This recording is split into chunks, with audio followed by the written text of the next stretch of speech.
You guys, I have to tell you a few things. First of all, why Satan cracks me up, and he's so funny. Because he thinks. I mean, we all know he thinks he's a mini god. So he goes around trying to do a bunch of God stuff. Okay, and he has powers. Don't mess around with Satan. He's got powers for sure. God lets him use a lot of God's powers. They're technically God's powers, but he's letting Satan borrow them. So, not all of them, but he's lets him borrow a few powers to play God for a little bit. So, we all get to get away with some stuff. This is what is so scary. Satan is in your mind, okay? So all you guys out there, Satan's in your mind. And so if you start getting in your head where you're thinking about a lot of stuff, then you're going to be at risk. Like, I have to look at the camera, pay attention, know I'm outside of my head to talk to you guys, because once I get back in there, that's where Satan lives. And he can distort things. He can distort your vision. He can distort your hearing. He can make it where you're talking. That's how I know that he's in your touch screen, okay? If you use a touch screen, he's in there, and he's also in your mind when your finger is touching it. This is how I know this, okay? Because when I'm going to make a super spiritual video like this is, then my fingers, if I use the touch screen, it won't work. Okay, it won't go where I'm touching it, whatever. If I'm gonna just ramble on here about whatever because I'm getting stuck in my head, like even now, if I start thinking too much instead of just talking to you and just telling you stuff, I'll start getting a ringing in this ear, or I'll start getting like auditory hallucinations, you know? But as long as I remember to stay out of my head, to focus on what I'm actually talking about here in the universe, then I can stay out of my head. But it's really hard because Satan's really fighting me right now, because I love him. I love everybody, right? I love people so much that I let like anyone come into my house and just hang out with me, because I love people. And I love even Satan and his angels too. I kind of think like it's okay. I understand what it feels like to want to be in control of everything, but that doesn't mean that that's how you should live.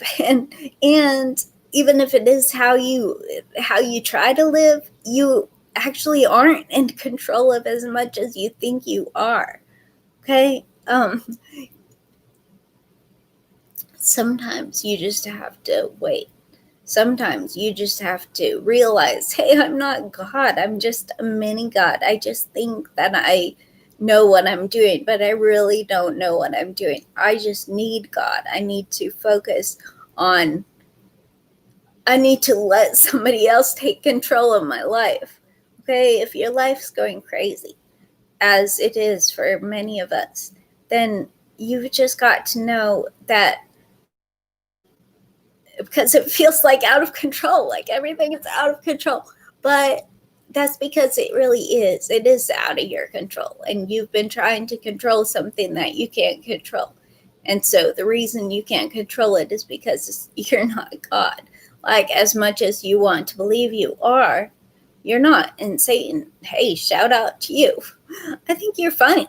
You crack me up all the time when you go, like, even with the hallucinations in my ears, even stuff like that, once I realize what's going on, even with the touch screen, if I'm using my phone or the computer and touch screen, and all of a sudden it's not working, I'm like, why is this not working? And it's because I'm about to do something really spiritual that's going to influence the world in some way. And so I can't be on touchscreen for that. But the point is, shout out to Satan and realize he's dangerous. Okay, don't Don't mess around with him because he's not worth it. He actually deserves hell. That's another thing I realized. I don't know if hell's real or not. Still don't know that. But Satan actually deserves to go there. A lot of demons deserve to go there. A lot of people deserve to go there. There's a lot of really horrible people in this world. So if it's real, then good. Because a lot of people and demons and everything deserve to go to there. But I hope it's not real. I hope that demons and Satan and everyone gets saved in the end. I don't know. When Jesus comes back, then we get to find out, right? But in the meantime, then we just wait and we try to live a life that's good, and we try to get to know the God of the universe, the one that actually is God over Satan and the demons and the angels and the every single human in existence, even the ones who don't believe in it, because he's freaking oxygen. But even if you don't believe that, then it's true. Okay, he's the giver of your life. And if you don't want to just if you don't want your life to keep going the way it's going, then sometimes you have to change something. Okay, and sometimes that means realizing maybe I'm not the writer of this story. Maybe I am just a character in it. And then once you realize that, then you just know that the writer of your story actually wants to get to know you.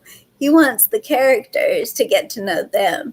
He wants each of us to have a personal relationship with him. And you can if you invite him in. Okay? He's not going to force his way. You've got to invite him into your heart and ask Jesus to forgive you, like forgive you for thinking you're your own God. You're not your own master. You're not the writer, and you're not like, you are just a character in a story that was written by a God. He wrote a choose your own adventure universe, and he gave each of us mini gods a role to play in that universe. Okay, and he gave us choose your own adventure lives to play in the universe, and it is amazing. It can be an amazing life if you listen to your heart and follow your gut, but also, and most importantly, is get to know the creator, get to know the writer, get to know the author who designed this place we call universe.